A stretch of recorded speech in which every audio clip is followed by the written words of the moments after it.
Hey guys, tonight we're taking a truly chilling journey deep beneath the earth into the suffocating darkness of an ancient Roman mine.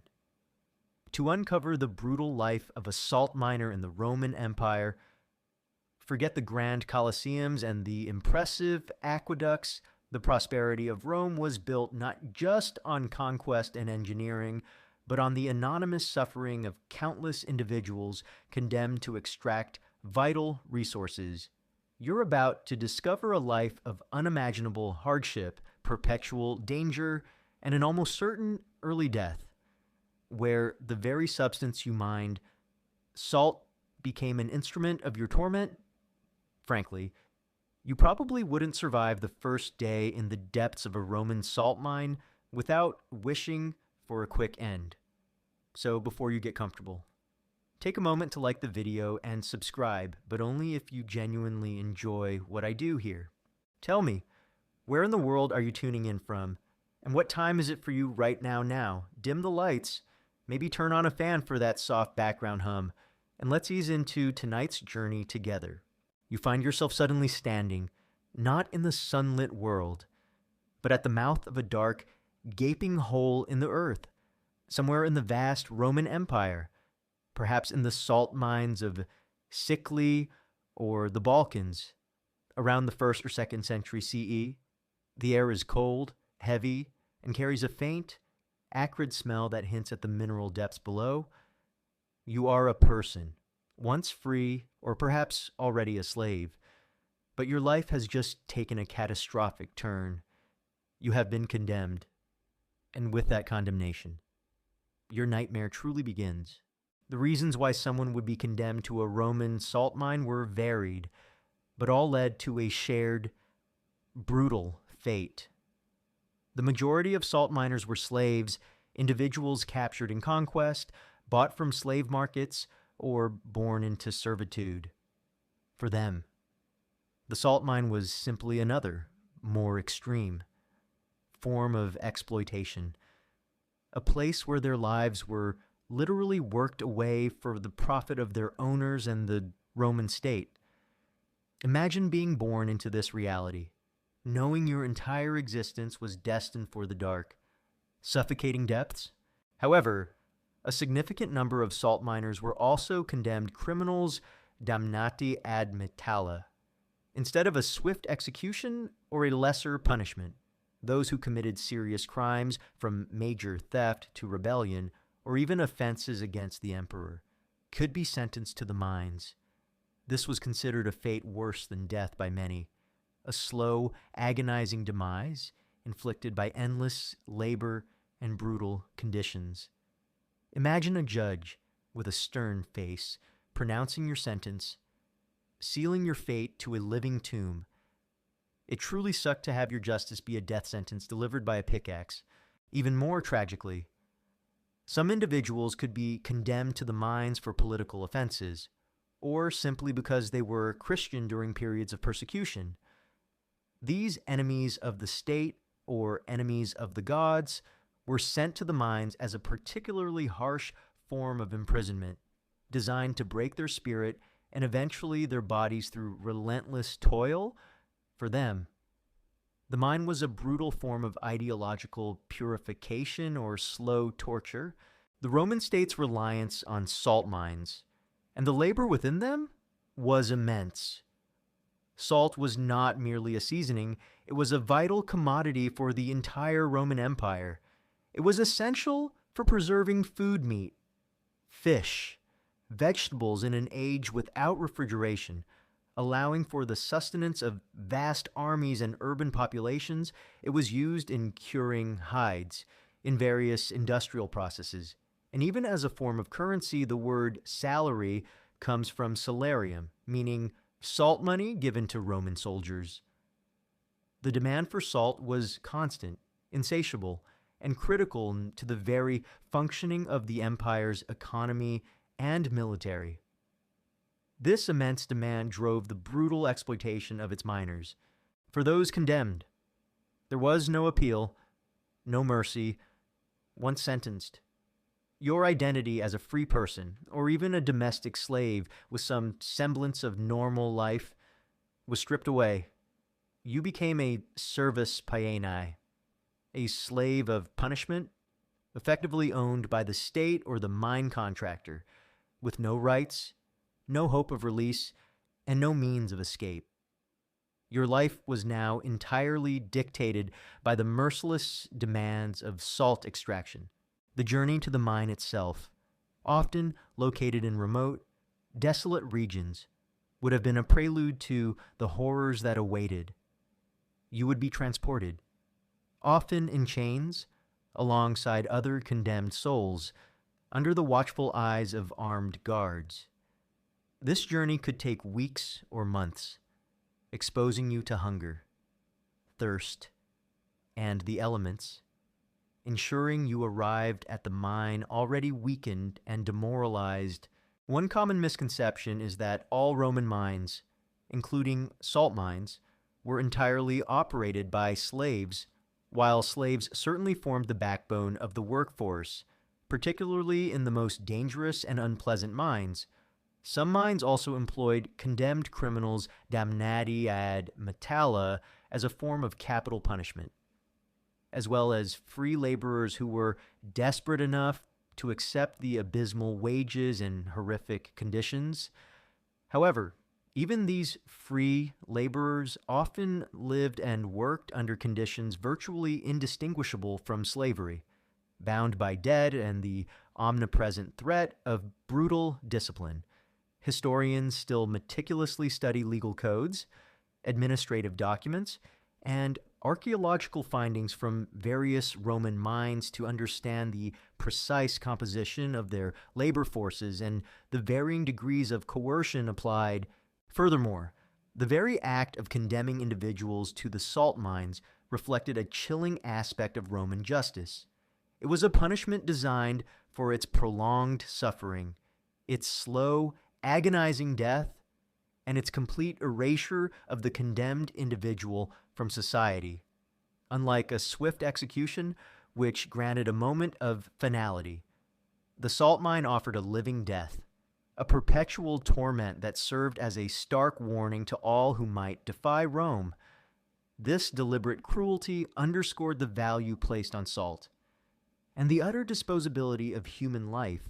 Your initiation into the salt mine was not merely a change of location, it was a complete submersion into a new, brutal reality. You exchanged the sunlight for perpetual darkness, fresh air for suffocating dust, and any semblance of freedom for relentless, soul-crushing toil. This terrifying transformation, dictated by a grim sentence, was the first, and perhaps most defining, of the brutal costs you were about to pay in the life of a Roman salt miner. Having received your grim sentence, you now face the terrifying reality of your new existence, descent into darkness. Forget the sunlit world you knew. Your life as a Roman salt miner would be spent in a claustrophobic, perpetually dim, and profoundly dangerous underground environment, making every moment of your work a brutal and terrifying ordeal. Imagine standing at the mouth of the mine, perhaps an ominous, uninviting shaft leading deep into the earth. The air, initially cool and heavy, grows progressively colder and damper as you descend. There are no elevators, no safety harnesses, no modern ventilation systems. Your descent into the mine would be on crude, slippery ladders, or perhaps by being lowered down precarious shafts and baskets. The journey itself is terrifying, a vertical plunge into the unknown, where a single misstep or a snapped rope means instant death. It truly sucked to commute to hell every day. Once below ground, you are plunged into perpetual darkness. The only light available would come from small, flickering oil lamps, often made of clay or iron, suspended by chains or held in brackets. These lamps provided only a dim, localized glow, casting dancing shadows that played tricks on your eyes and amplified the terrifying claustrophobia. Vast stretches of the mine would remain in absolute, inky blackness, a suffocating void that pressed in on all sides. Imagine working for hours, your entire world reduced to a tiny circle of flickering light, surrounded by an impenetrable, terrifying void. The air quality in the mine was another constant, deadly threat. As you delved deeper into the earth, the air would become stiflingly hot and humid, often thick with dust from the constant chipping and hauling of salt. Respiration would become a labored effort, your lungs burning with every breath. You'd be inhaling microscopic salt particles, stone dust, and the stale, oxygen-depleted air, a lethal cocktail that would slowly, insidiously destroy your respiratory system. Chronic coughs, labored breathing, and debilitating lung diseases would be a guaranteed occupational hazard. It really sucked to literally choke on your work environment. Claustrophobia would be an ever-present, gnawing terror. The mine tunnels were often narrow, dark, and seemingly endless, sometimes barely wide enough for a single man to pass through, and just tall enough to crouch or crawl.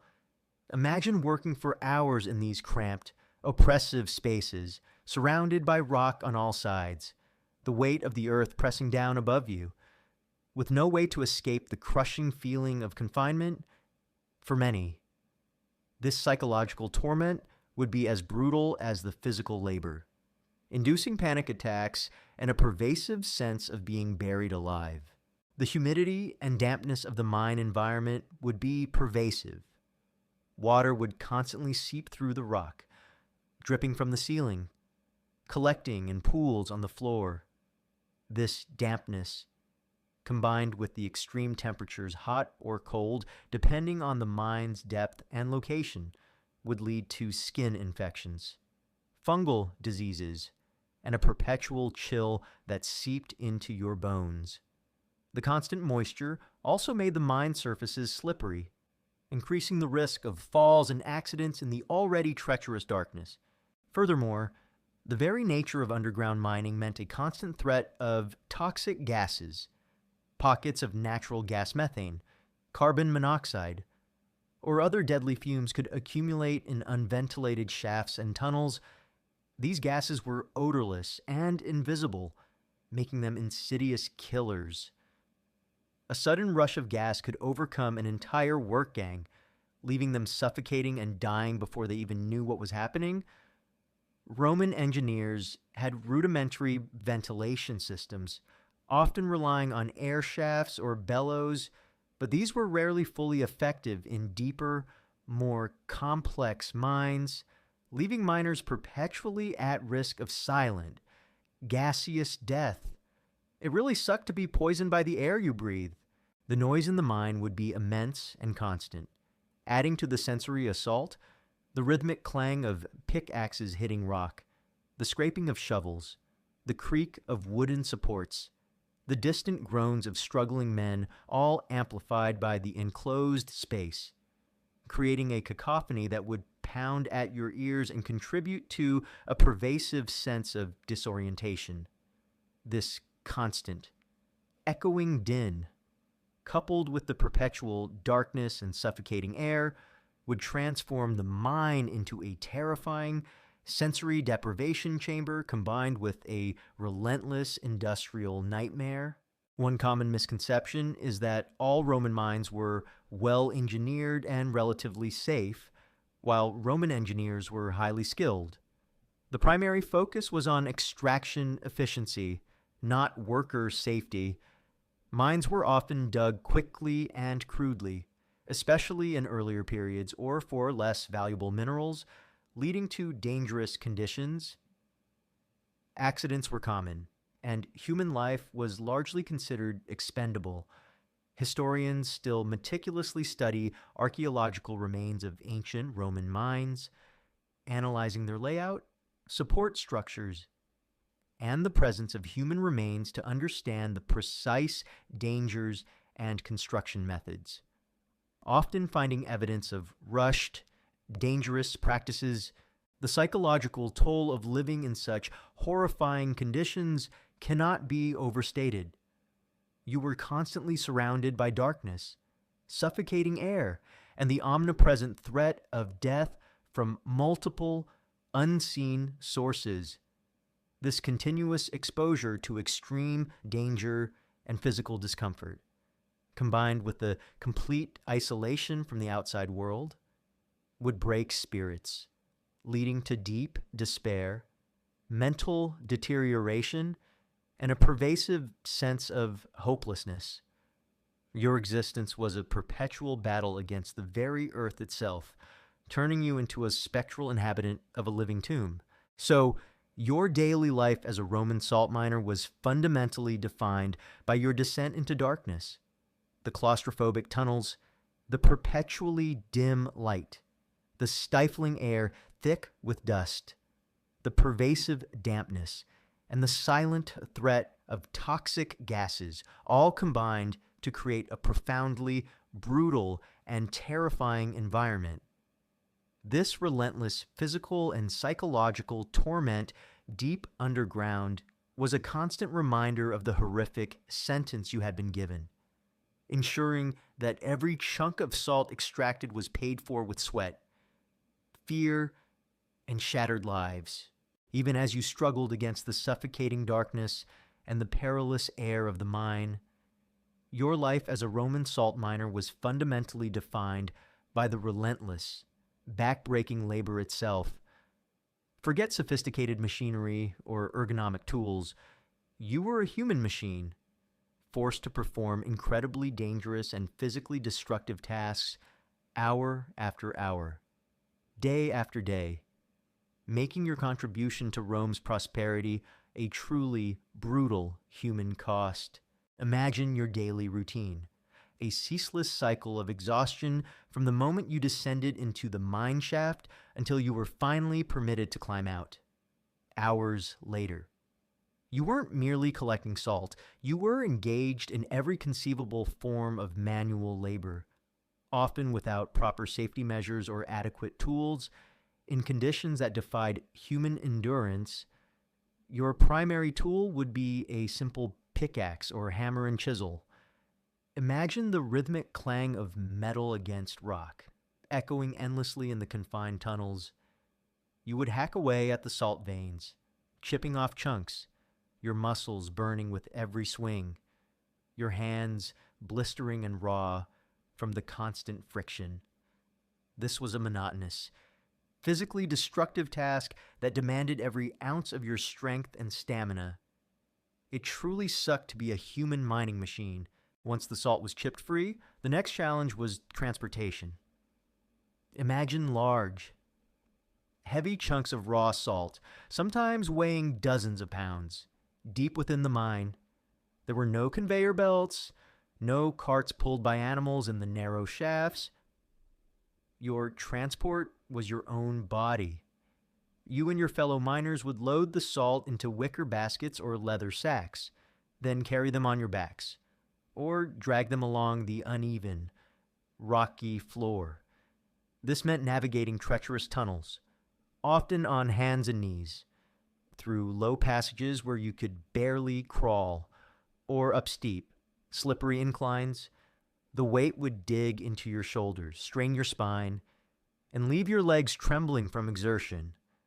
A single slip, a moment of lost balance in the dim light, and you could fall, crushing yourself or a comrade beneath the load, or tumbling into a deeper shaft. For those working in the deepest parts of the mine, the process was even more arduous. The salt had to be passed from hand to hand, or from basket to basket, up long chains of laborers who might be standing on precarious ledges or crude wooden platforms. This human chain, stretching hundreds of feet from the active mining face to the surface, was a testament to both Roman efficiency and its brutal disregard for human life. Every individual in that chain was a vital, yet disposable, link, constantly lifting, passing, and straining under immense pressure. It really sucked to be part of a human chain gang. The sheer volume of salt required by the Roman Empire was incomprehensible. Millions of tons of salt were extracted annually, transported across vast distances to every corner of the empire. Each handful of salt, each lump that made its way to a Roman table or an army's provision, represented an untold number of human lives expended in its extraction.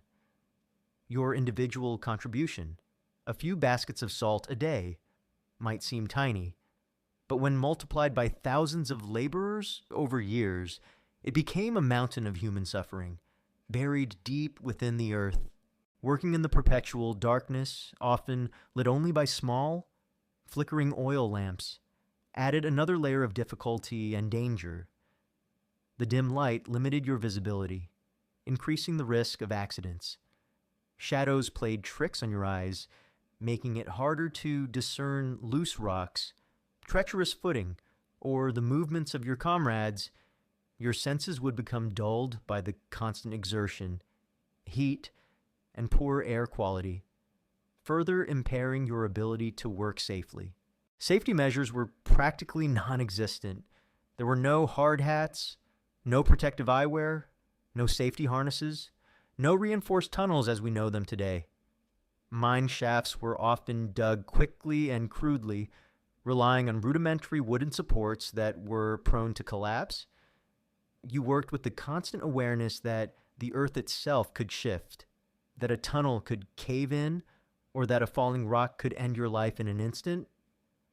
Your life was cheap, and the mine owner valued extraction over your survival. It truly sucked to work without a single safety measure. The monotony of the labor itself was a psychological torture. Day after day, week after week, month after month, you performed the same repetitive, physically destructive tasks: chip, load, carry, repeat. There was no variation, no intellectual stimulation, no creative outlet. Your existence was reduced to a primal cycle of endless toil, broken only by meager meals and fitful sleep. This relentless grind eroded your spirit, turning you into a weary, automaton-like figure devoid of hope or ambition. One common misconception is that all ancient mining operations were primitive. While Roman engineers were indeed highly skilled in some areas, the conditions in their mines, particularly those worked by slaves and condemned criminals, were often deliberately brutal to maximize output. They applied advanced organization and management techniques to a forced labor system, making it incredibly efficient in extracting resources but horrifically costly in human lives. Historians still meticulously study archaeological remains of Roman mines, analyzing their layout, support structures, and the high concentrations of human skeletal remains to understand the precise dangers and construction methods, consistently finding evidence of rushed, dangerous practices designed for maximum exploitation. Furthermore, the very nature of salt, while essential for human life, was also a source of direct physical torment for the miners. Salt dust would constantly irritate your eyes, nose, and throat in deep, humid mines. The high salt concentration in the air could exacerbate respiratory problems.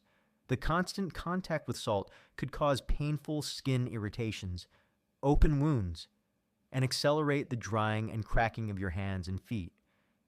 You were literally surrounded by the very substance that sustained the empire, yet it was also slowly corroding your body. The relentless pressure for output was another constant burden. Overseers, often under immense pressure from their superiors to meet quotas, would push the laborers to their absolute limits, using brutal discipline to drive productivity. You were constantly being driven, your body aching, your spirit exhausted, knowing that even a moment's rest or a slight drop in your output could bring the whip down on your back or lead to even harsher punishments. This constant pressure to perform under such extreme conditions was a dehumanizing force that left you with no respite. So, your daily life as a Roman salt miner was fundamentally defined by relentless, back-breaking labor. You were a human beast of burden, chipping, hauling, lifting, and carrying immense weights in suffocating darkness and perilous conditions. This pervasive, physically destructive toil was a defining, brutal human cost, ensuring that every grain of salt extracted was cemented not just with sweat, but with the agony, blood, and shattered bodies of countless condemned laborers. Even as your body was relentlessly broken down by the brutal labor, another insidious enemy constantly gnawed at your strength and spirit. Chronic food and water scarcity. Forget ample provisions designed to sustain heavy labor. Your daily struggle was against pervasive hunger and thirst, making your contribution to Rome's salt supply a brutal human cost paid in persistent deprivation and slow starvation. Imagine your daily meal. It's not a generous portion designed to fuel your immense, physically destructive labor. Instead, you receive a meager ration, typically a small amount of coarse grain, perhaps millet or barley, usually boiled into a thin gruel or baked into hard, unappetizing cakes. Meat is an almost unimaginable luxury reserved for the mine overseers and guards, or perhaps as a rare, ceremonial offering. Vegetables, if any, are sparse and seasonal, often just wild green scavenged from the desolate, often barren landscape surrounding the mines. This was a diet designed for bare survival, for keeping you alive just long enough to extract salt, not for sustaining the monumental energy expenditure demanded of you. It truly sucked to be perpetually starving even when you were fed. The Roman state, while efficient in many areas, often faced immense logistical challenges in provisioning its vast mining operations, especially those located in remote, desolate regions, transporting immense quantities of food and water across hundreds or even thousands of miles of rugged terrain to these isolated construction sites was a logistical nightmare. The food often arrived spoiled, infested with pests, or simply insufficient to feed the hundreds, sometimes thousands of miners. Corruption was rampant. Unscrupulous officials and mine contractors would frequently divert rations for personal profit, further reducing the already meager supplies reaching the workers. This systemic theft meant that even the officially designated rations rarely reached the miners in full. Water scarcity was an even more immediate and terrifying threat, especially in the arid regions where many salt mines were located, or in deep underground mines where natural water sources were scarce. You might spend precious hours each day, after already exhausting yourself with labor, simply fetching water from distant, often contaminated, sources. Wells could run dry, small springs could be far away, and the water you did find was often murky, brackish, or teeming with disease-causing pathogens. The constant thirst would be agonizing, a searing pain in your throat and stomach, making your lips crack, your head pound, and your tongue swell. Imagine working in the suffocating heat and dust of a mine, hauling heavy loads, your body screaming for water, knowing that every sip carried the risk of debilitating dysentery. It really sucked to be surrounded by salt, but dying of thirst, this chronic lack of sufficient food and clean water, had devastating, insidious consequences for your body. You were perpetually in a state of malnutrition. Your muscles, though constantly used, would waste away, leaving you weak, emaciated, and unable to perform your tasks effectively. Your bones, deprived of essential nutrients like calcium and vitamin D, would become brittle and prone to fractures, making you vulnerable to severe injury from even minor accidents. Your body might swell with edema from prolonged hunger, a grim visual testament to your suffering. You would feel constantly cold, your body lacking the fat and energy to regulate its temperature, shivering even in moderate conditions. Your immune system would be severely compromised, turning minor ailments into life-threatening conditions. A common cold could escalate into fatal pneumonia. A minor cut from a rock or tool could fester into deadly sepsis. Diseases spread like wildfire through the malnourished, overcrowded, and unsanitary camps, claiming lives at an astonishing rate.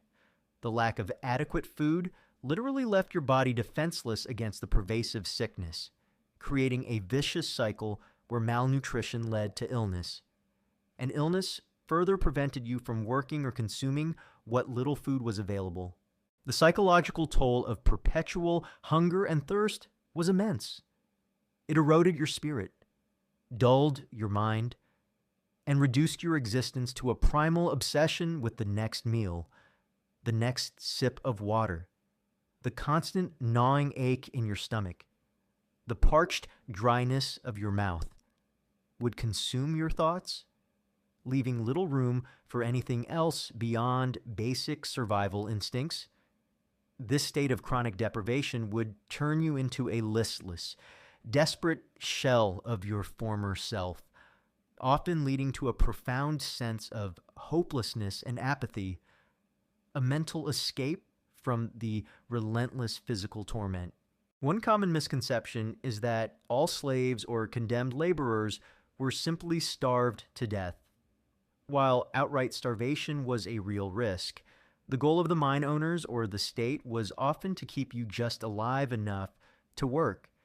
This meant providing enough calories to sustain basic bodily functions, but not enough for health, strength, or comfort.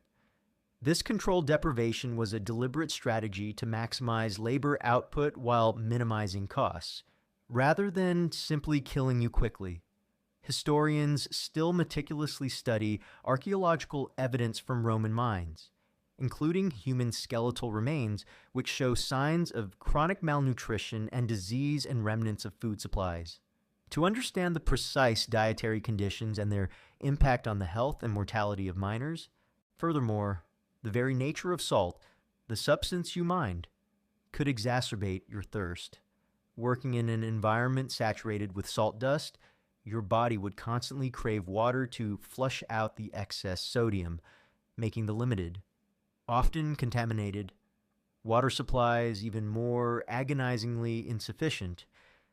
This ironic torment surrounded by the very substance essential or life. Yet dying of thirst was a cruel twist of fate for the salt miner. The lack of consistent quality food also meant that even if you survived, your body would bear the permanent scars of your deprivation. Stunted growth if you were a child when condemned, weakened bones, and a compromised constitution would be your lasting legacy, ensuring that even after release, a rare dream, your life would be plagued by the long-term effects of sustained malnutrition. So, your daily life as a Roman salt miner was a relentless battle against pervasive food and water scarcity and squalor. You were perpetually hungry, constantly thirsty, and slowly wasting away from malnutrition, all while performing backbreaking, dangerous labor.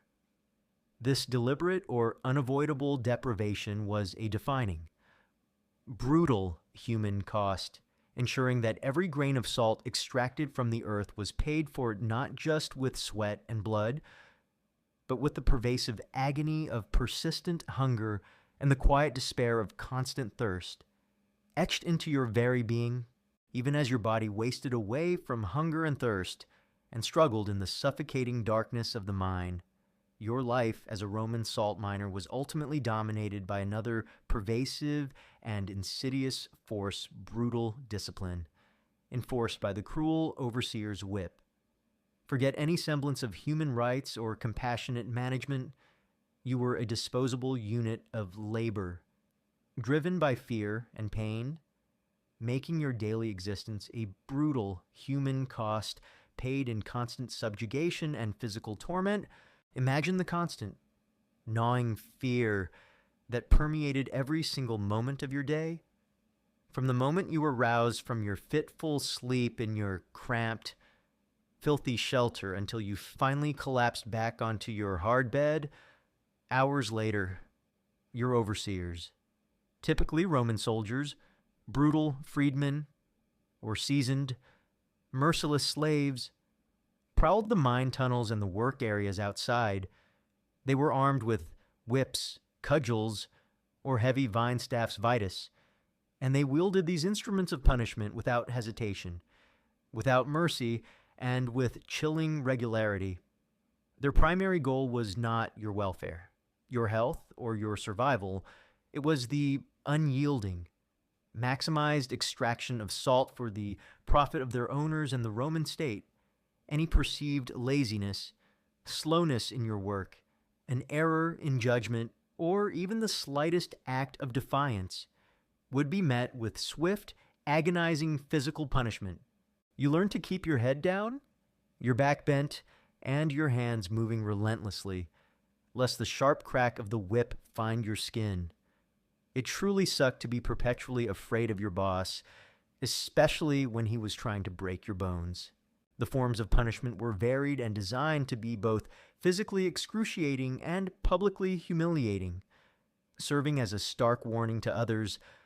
A common and agonizing punishment was flogging, where you would be stripped to the waist and lashed repeatedly with a whip or heavy rods. The pain would be searing, tearing flesh from bone, leaving deep welts, bruises, and permanent scars that would crisscross your back for the rest of your short life. Imagine the screams of a fellow miner, echoing off the damp, dark tunnel walls, the dull, sickening thud of the whip on his bare skin, knowing that the same fate awaited you if you faltered or dared to slow your pace. This was not about justice or rehabilitation. It was about terror and absolute control, breaking your spirit as effectively as your body. For more serious infractions, such as attempting to escape from the mine, stealing precious supplies even for survival, like a scrap of food or a sip of water, or outright insubordination against an overseer. The consequences could be even more brutal and often fatal. You might be subjected to torture, designed to extract confessions or to simply make a terrifying example of you. This could involve excruciating methods that would leave you permanently maimed, disfigured, or dead. Executions, often public and performed at the mine entrance or within the camp, were not uncommon for those who challenged the system or whose actions were deemed a significant threat to order and productivity. Imagine watching a comrade being executed. His life ended not by an enemy on a battlefield, but by his own government, for the crime of trying to flee endless suffering. His dying breaths serving as a grim lesson for all who remained. It really sucked when death was your designated retirement plan, especially when delivered by your captors. This pervasive system of fear and physical discipline aimed to strip away your individuality and instill absolute, unquestioning obedience and conformity. You were reduced to a nameless cog in a vast, brutal mining machine, expected to work until you dropped, without complaint, without a moment's rest beyond what was absolutely necessary, and without any thought of rebellion. The overseers cultivated an atmosphere of perpetual terror, ensuring that the human will was completely subjugated to the imperial project of salt extraction. Your spirit, once independent and free, would slowly be crushed under the unbearable weight of constant threats and brutal realities, leaving you a hollowed-out shell, merely existing to toil. The quotas were relentless and often impossible to meet. Each work gang, each section of the mine, would have strict, demanding quotas for the amount of salt extracted, the quantity hauled to the surface, or the depth of the tunnel excavated per day.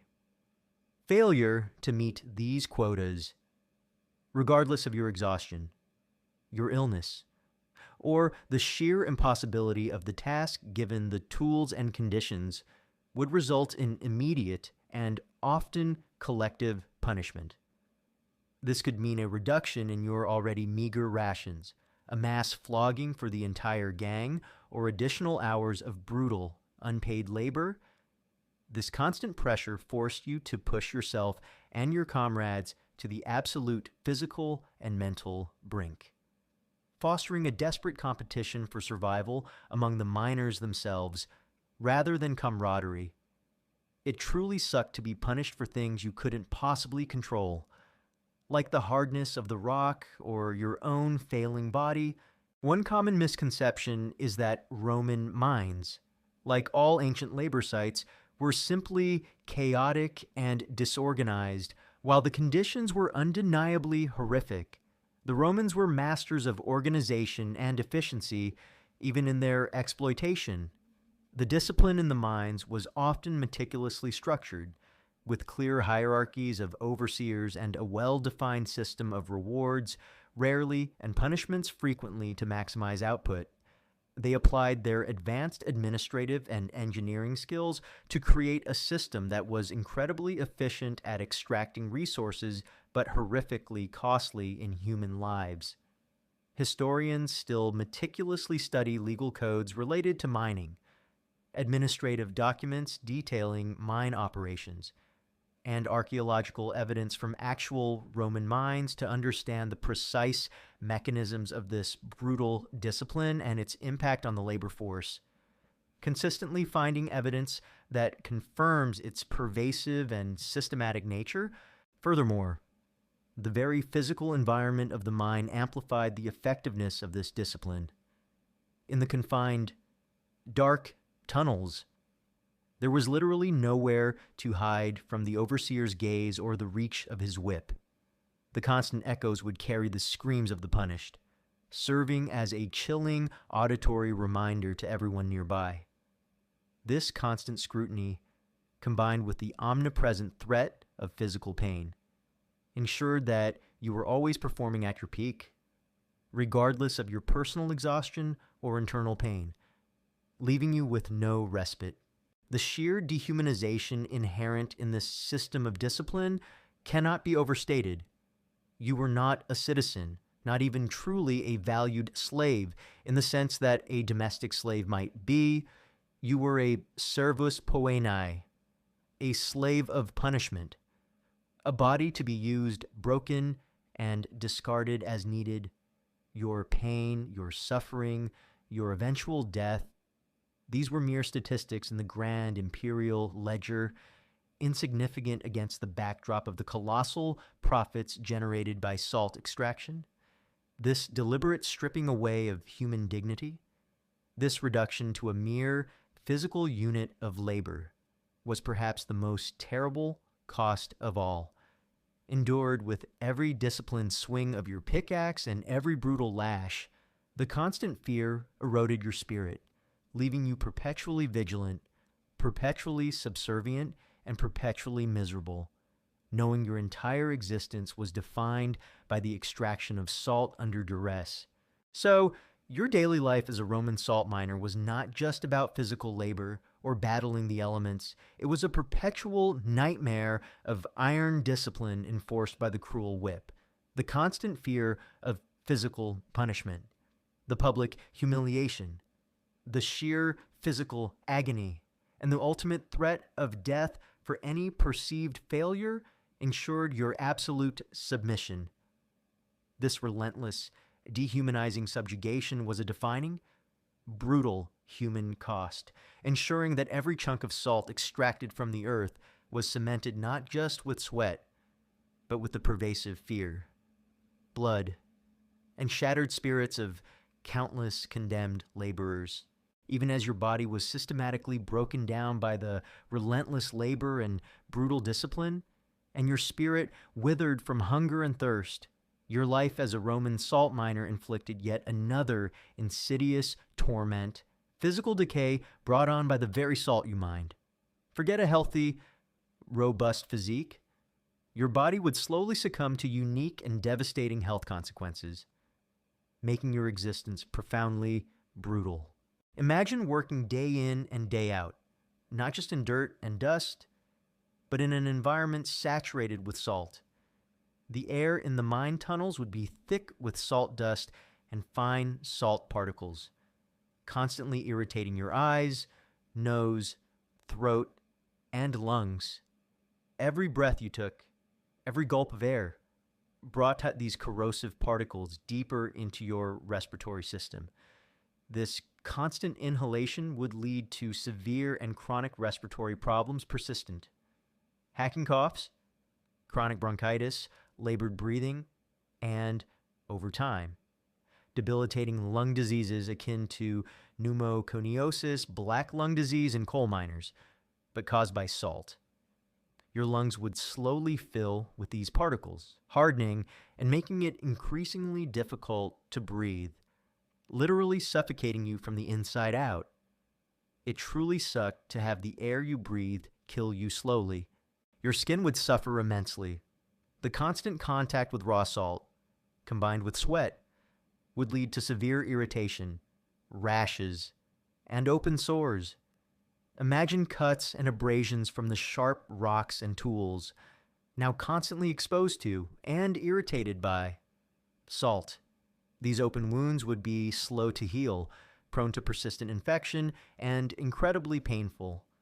The salt would dry out your skin, making it crack and bleed, creating a perpetual cycle of discomfort and potential infection. Your hands and feet, particularly, would be a mass of raw, painfully cracked skin, a grim testament to your constant exposure. Your eyes would also be under constant assault. The fine salt dust would irritate and inflame your eyes, causing chronic redness, burning, and potentially leading to permanent damage or vision impairment over time. Without proper eye protection, your eyes were perpetually exposed to the corrosive particles, ensuring a lifetime of discomfort and visual decline. Imagine the searing sting of salt in your eyes, day after day, year after year. It really sucked to have your vision slowly stolen by your job. The chronic dehydration, exacerbated by working in a salt-saturated environment, which makes your body crave even more water to flush out excess sodium, would further compound your misery. Your kidneys would be under immense strain, trying to process the constant intake of salt, potentially leading to kidney damage or severe urinary tract issues. While there's debate among historians about the exact prevalence of specific kidney diseases from salt mining, the physiological stress would be immense. It really sucked to have your body constantly trying to get rid of the thing you were mining. Your teeth, already likely weakened by poor diet and the gritty particles from your meager food rations, would also suffer from the constant presence of salt and acidic conditions in your mouth. This could accelerate decay and gum disease, leading to persistent toothaches, infections, and early tooth loss, further diminishing your ability to consume the coarse, tough food provided. The physical wear and tear on your body, while common in any hard labor, was made uniquely brutal by the salt. Your muscles and joints would ache, your bones would feel brittle, and your overall physical constitution would slowly deteriorate, making you appear far older than your actual age.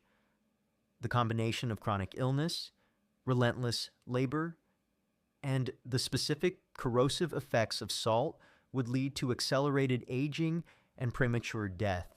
One common misconception is that ancient miners developed an immunity to the harsh conditions of their mines. In reality, their bodies simply broke down more slowly or endured more suffering than others. While selection pressures might mean only the strongest survived for any length of time, their bodies were still profoundly affected by the cumulative exposure to toxins, dust, and extreme physical strain, the specific occupational hazards of salt mining, as opposed to, say, lead or gold mining. are areas of ongoing research for historians and bioarchaeologists who examine skeletal remains for specific pathologies linked to salt exposure. Furthermore, the very value of salt meant that mine owners and the state had little incentive to improve conditions. Your body was expendable. The salt was not. This meant that known dangers, like poor ventilation or dust control, were largely ignored in favor of maximizing output. Your suffering was simply an accepted cost of business, a line item in the imperial ledger, ensuring that your misery was perpetuated by the economic demands of the empire. The psychological toll of watching your body slowly succumb to the effects of your work, knowing there was no escape, would be immense. You would literally feel your lungs failing, your skin deteriorating, your eyes dimming, all caused by the very substance you were forced to extract.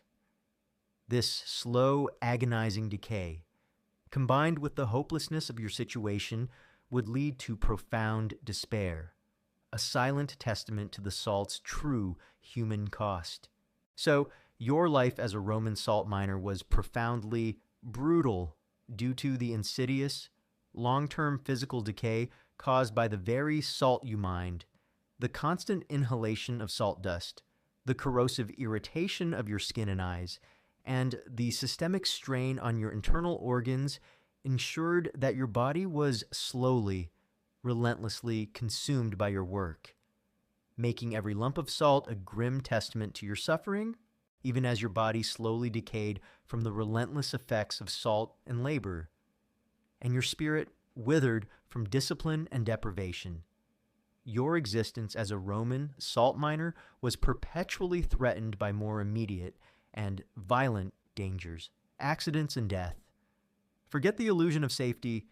Every shift deep underground was a roll of the dice, making the mine a place of constant, brutal peril, and its silent toll on human lives truly horrifying. Imagine yourself deep within the mine, chipping away at a salt vein. The ambient noise is the rhythmic clang of picks, the scrape of shovels, and the strained grunts of fellow miners. But then, a sudden, terrifying sound rips through the air, a groan from the timber supports, a trickle of falling pebbles, or a sudden, deep crack from the rock above. Your heart would leap into your throat, your body tensing. As you realize the immediate, terrifying danger, mine collapse, it truly sucked to have your workplace be a death trap. Mine collapses were a constant, omnipresent threat in ancient mining. The tunnels were often dug quickly and crudely, relying on rudimentary wooden supports that were prone to rot, collapse under pressure, or give way due to seismic activity common in some mining regions. A sudden shift in the earth, a misplaced chisel blow, or simply the accumulated strain on the timbers could cause a section of the tunnel to cave in, burying workers alive under tons of rock and salt. Imagine the dust, the darkness, the suffocating weight of earth, and the screams of trapped comrades. For those buried, death was often slow and agonizing from suffocation, crushing injuries, or starvation. For those who survived, the psychological trauma of witnessing such an event, or being caught in a partial collapse, would be immense. Beyond collapses, falls from height were tragically common. Miners often worked on precarious ledges, used slippery ladders to ascend and descend shafts, or traversed uneven, treacherous terrain deep underground. The dim, flickering light from oil lamps provided minimal visibility, making every step a gamble. One slip, one moment of fatigue or distraction, and you could plummet into a dark abyss, your body shattering on the rocks below. The heavy load of salt you carried would only accelerate your fall, turning you into a dead weight. It really sucked to fall into a dark hole forever. Then there were the accidents from tools and equipment, crude pickaxes, shovels, and levers, constantly in use in confined spaces, were inherently dangerous.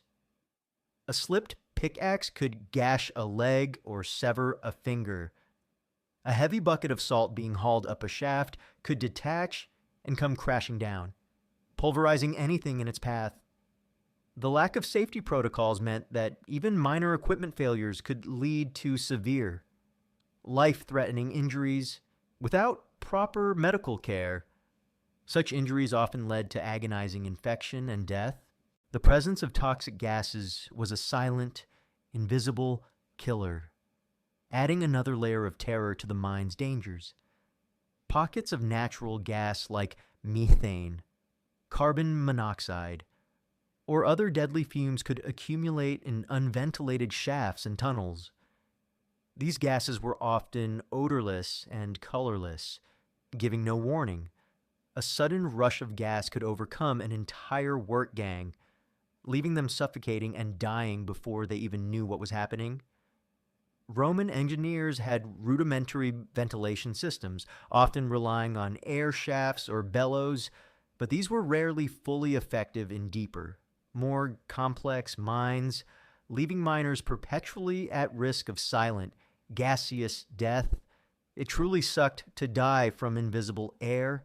The constant darkness itself was a profound danger. Your vision was limited to the tiny circle of light cast by your oil lamp. Beyond that was an impenetrable void. This perpetual dimness increased the risk of all other accidents, making it harder to spot hazards, avoid falling debris, or navigate complex tunnels. The psychological disorientation of constant darkness would also contribute to fatigue and decreased vigilance. One common misconception is that ancient miners, being so used to the conditions, were somehow safer. In reality, while experience might teach caution, the inherent dangers of the environment, coupled with the systemic disregard for human life by the Roman state and mine owners, meant that mining was almost universally a death sentence. Life expectancy for Roman miners was notoriously low. Often just a few years after condemnation, historians still meticulously study archaeological remains of ancient Roman mines, analyzing their layout, support structures, and the presence of human remains often buried in mass graves within or near the mines to understand the precise dangers and construction methods, consistently finding evidence of frequent, brutal, and often fatal accidents, making mining one of the most dangerous professions in the ancient world. Furthermore, the very act of transporting the extracted salt to the surface was fraught with peril. Miners, often already weakened, would carry heavy loads up steep, slippery shafts, using precarious ladders or relying on crude hoisting mechanisms. A snapped rope, a misplaced foot, or a moment of exhaustion could send both miner and load plummeting to the depths below, adding yet another fatal risk to their already perilous existence. So, your daily life as a Roman salt miner was not just about labor, it was a perpetual, terrifying dance with death. Mine collapses, falls, tool accidents, and silent gas attacks were ever-present dangers, ensuring that every chunk of salt extracted from the earth was paid for not just with sweat and blood, but with the lives of countless anonymous laborers. This omnipresent, violent threat of accidents and death was a defining, brutal aspect of the salt miner's life, turning every shift into a terrifying gamble for survival. Even as your body was ravaged by the brutal labor, the constant threat of accidents, and the slow decay from salt exposure, your existence as a Roman salt miner inflicted perhaps its most insidious torment, profound isolation. Forget any connection to the outside world. You were effectively buried alive, severed from society, making your life profoundly brutal in its ultimate loneliness and despair. Imagine your daily reality. You are deep underground, or in a remote, desolate region where the mine is located. Your only companions are other condemned miners and the harsh overseers. There are no visitors, no letters from home, no news from the world beyond the mine's entrance. You are completely cut off from your family, your village, your former life, your name, your history, your very identity as a free person, all slowly erode in the perpetual darkness and crushing monotony. It truly sucked to be forgotten while still alive. The severance from your family was perhaps the most heartbreaking aspect of this isolation, if you were a slave. You were ripped from any familial bonds you might have had. If you were a free person condemned to the mines, your family would have no way of knowing your fate, or if you were even still alive, they would mourn your loss, but without a body to bury, a grave to visit, or any news. Their grief would be unending, a constant, gnawing uncertainty. You, in turn, would carry the immense burden of knowing your family was struggling without you, perhaps starving, without any means to help or even communicate. This emotional torment, this perpetual longing for loved ones, would be a constant companion in your solitary despair. Your social world shrank to the brutal confines of the mine. Your interactions would be limited to other miners, who were often equally desperate, suffering, and sometimes violent. Trust would be a rare commodity, as competition for meager rations or a moment's rest could turn comrade against comrade. The overseers, your only link to the outside world, were instruments of cruelty, not sources of comfort.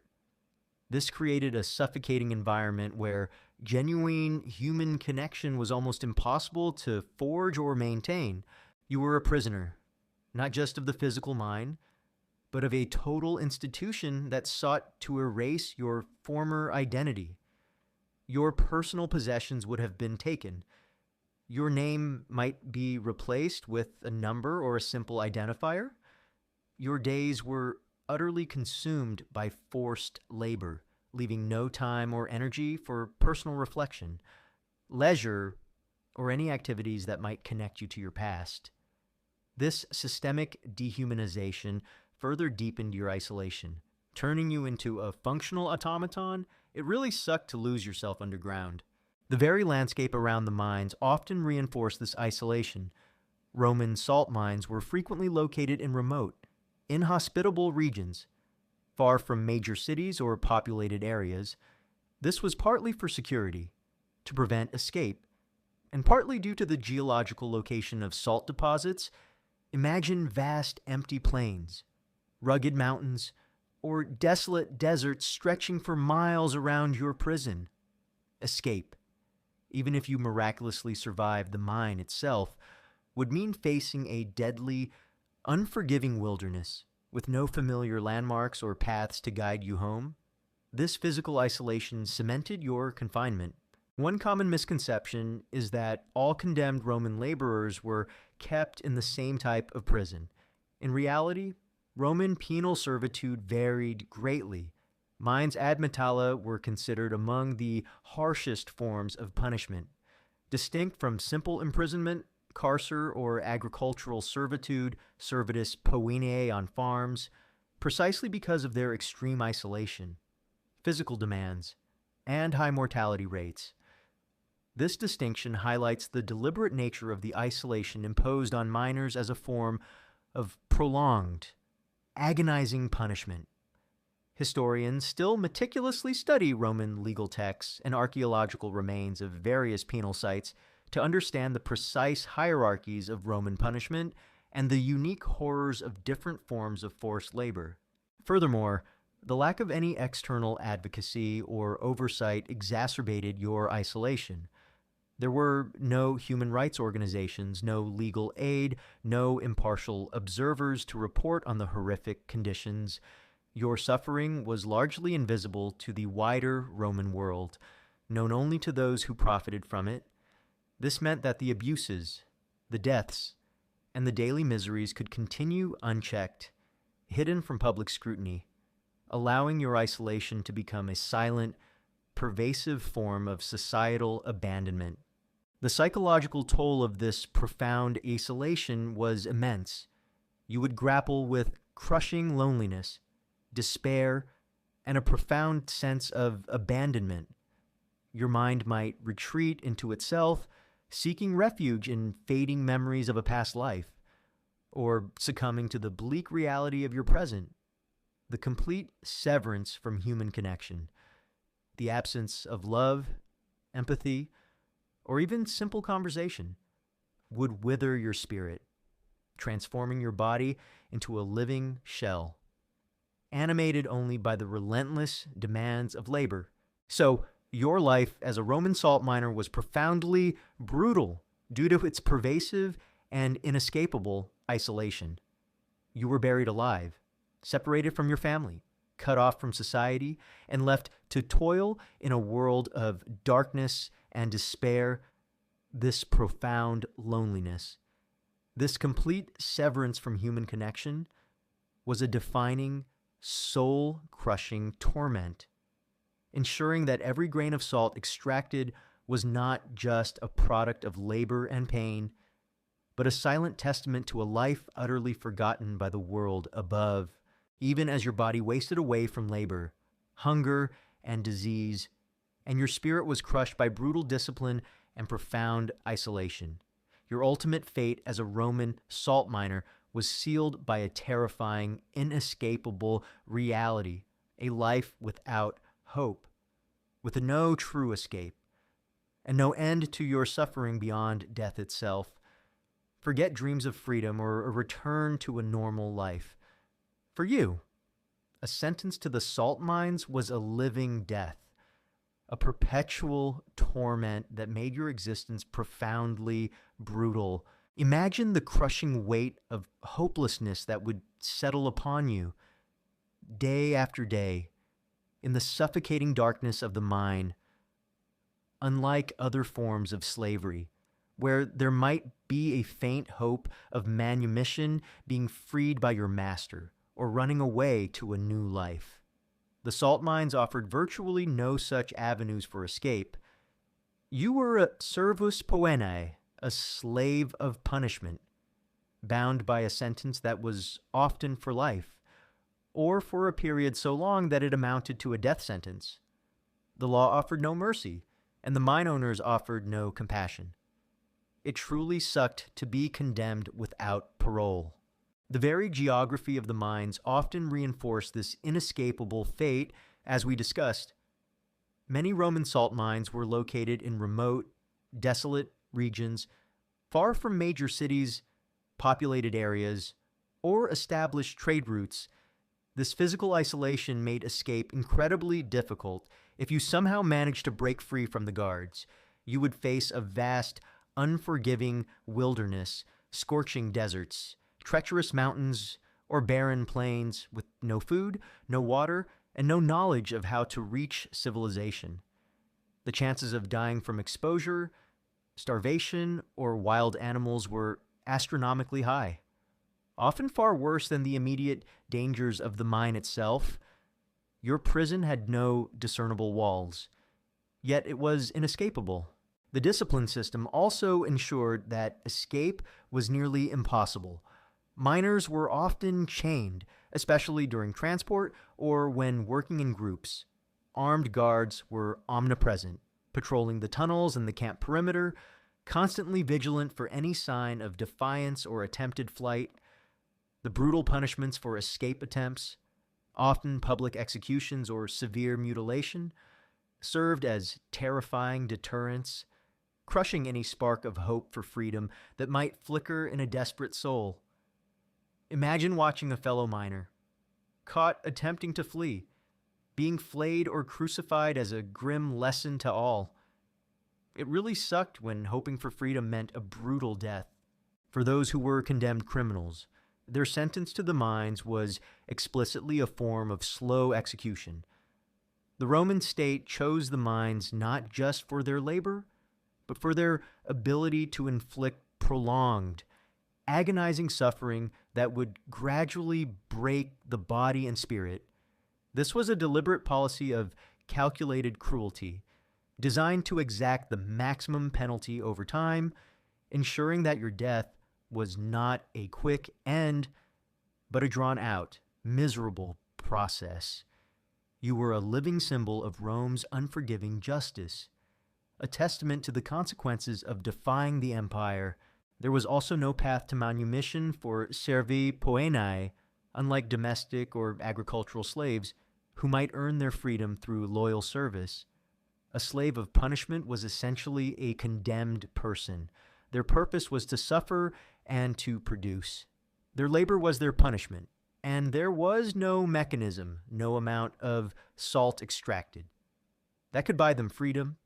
This absolute lack of a path to liberation, this complete absence of hope, was a profound psychological torment, stripping away any motivation beyond sheer primal survival. The psychological impact of utter hopelessness would be immense. You would live in a perpetual state of despair, knowing that your suffering would only end with death. This emotional void would manifest as apathy, profound depression, and a loss of any will to resist. The constant darkness, the physical agony, the pervasive squalor, all these would combine to erode your spirit, leaving you a hollowed-out shell, devoid of joy, ambition, or any connection to a future beyond the mind. It really sucked to feel your spirit die before your body. One common misconception is that all condemned Roman criminals were automatically sent to the gladiator arena. While gladiatorial condemnation existed, the mines, specifically damnati ad metalla, were a distinct and often more brutal form of punishment.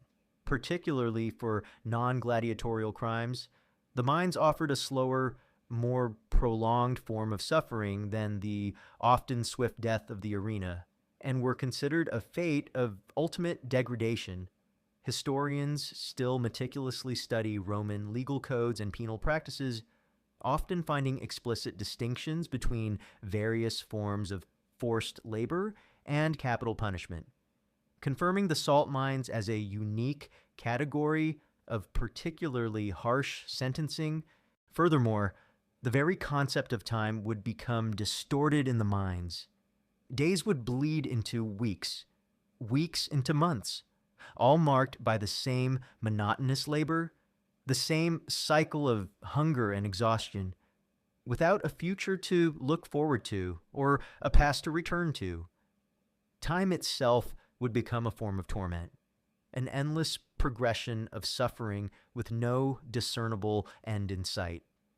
This temporal isolation, this feeling of being trapped in an eternal present of misery, added another layer to your profound despair. So your life as a Roman salt miner was fundamentally brutal due to its pervasive reality of no hope, no escape, and no end to your suffering beyond death itself. Your condemnation was a living death sentence, sealing your fate to a perpetual torment in the darkness.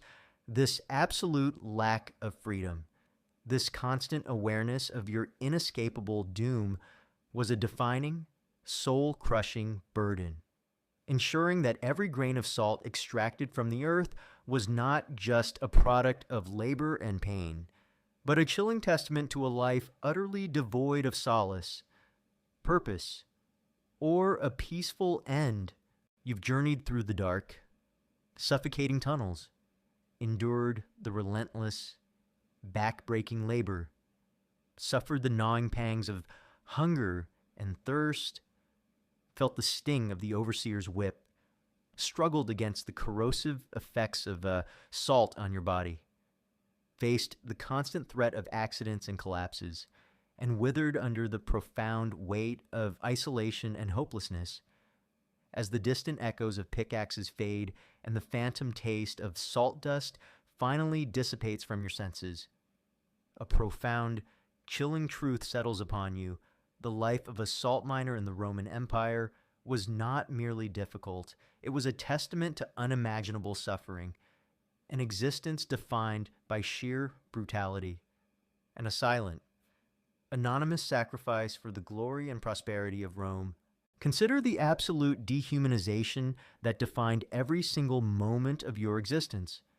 From the moment of your condemnation or birth into servitude, you ceased to be a person. You became a disposable tool, a mere resource in the imperial machine, owned by the state or a ruthless contractor. Your pain, your fear, your suffering, your eventual death. These were mere inconveniences, minor statistics in the grand ledger of salt production. This systemic reduction of a human being to a commodity was the bedrock of your misery, ensuring that your life held no intrinsic value beyond your capacity for labor. It truly sucked to be treated as less than human. Then there's the unrelenting physical torment.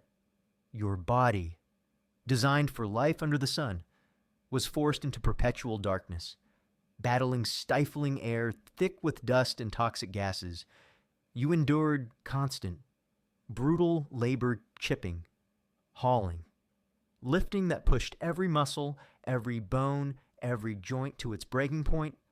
The corrosive nature of salt itself slowly, insidiously eroded your body, causing debilitating respiratory problems, skin ailments, and eye damage. Accidents were rampant, with collapses, falls, and tool injuries frequently leading to gruesome death or permanent crippling. Your existence was a continuous act of physical suffering, a slow, agonizing demise inflicted by your very profession. And what about the pervasive, soul-crushing deprivation you lived in? Squalid, unsanitary conditions, perpetually battling hunger and thirst, your body wasting away from malnutrition. Disease swept through the camps, fueled by overcrowding and filth, claiming lives far more often than any direct mining accident. Discipline was enforced with barbaric cruelty. The whip, a constant reminder of your subjugation, designed to instill terror and absolute obedience. There was no rest, no comfort, no respite from the relentless grind. Your life was a cycle of misery, broken only by fleeting moments of exhausted sleep. Perhaps the most insidious torture was the profound isolation and utter hopelessness.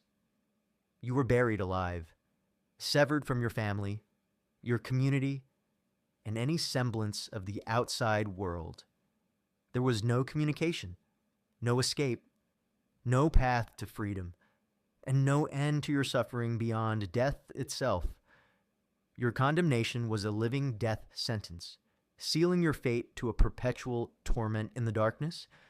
This absolute lack of hope, this constant awareness of your inescapable doom, was a defining, soul-crushing burden, ensuring that every grain of salt extracted was not just a product of labor and pain, but a chilling testament to a life utterly devoid of solace, purpose, or a peaceful end. The paradox of this suffering is profound. The Roman Empire thrived on its salt, using it to preserve food, maintain armies, and fuel its economy. This vital commodity, essential for the very functioning of civilization, was extracted at an unimaginable human cost. The prosperity and convenience enjoyed by Roman citizens were built, quite literally, on the shattered bodies and lost lives of these anonymous miners. Their suffering, often hidden deep beneath the earth, was the unseen foundation of a vast and glorious empire. One common misconception is that the Roman Empire was uniformly brutal in its treatment of laborers, while slavery and forced labor were widespread. Conditions varied significantly by industry and region. Mining, particularly salt mining, was universally recognized, even by Roman authors like Diodorus Siculus, as among the most brutal and inhumane forms of servitude, where life expectancy was exceptionally short. The systematic nature of this brutality, driven by economic necessity, is often seen by historians as a stark reflection of the empire's pragmatic, yet utterly merciless, approach to resource extraction and labor management. Historians still meticulously analyze skeletal remains from ancient Roman mines to identify specific pathologies, diseases, injuries that provide direct evidence of these appalling working and living conditions. Ultimately, your life as a Roman salt miner was a brutal and inescapable nightmare, a constant dance with death, disease, and despair. It was a testament to the extreme human cost demanded by an empire's insatiable appetite for resources, the salt that graced Roman tables, that cured their meats, that became their currency, was imbued with the silent screams and forgotten lives of countless individuals condemned to its extraction. This horrifying truth, hidden in plain sight, is the real, brutal legacy of the Roman salt mines. As you now drift into a deep, comforting sleep, let the distant echoes of pickaxes and the imagined stench of the mine finally fade into the quiet background of history. You're safe, warm, and free, incredibly far removed from the brutal realities of ancient forced labor. May your dreams be peaceful, filled with the quiet certainty of dignity, comfort, and the profound freedom to choose your own path. A stark contrast to the brutal truth we've explored tonight. And now, good night, and have sweet dreams.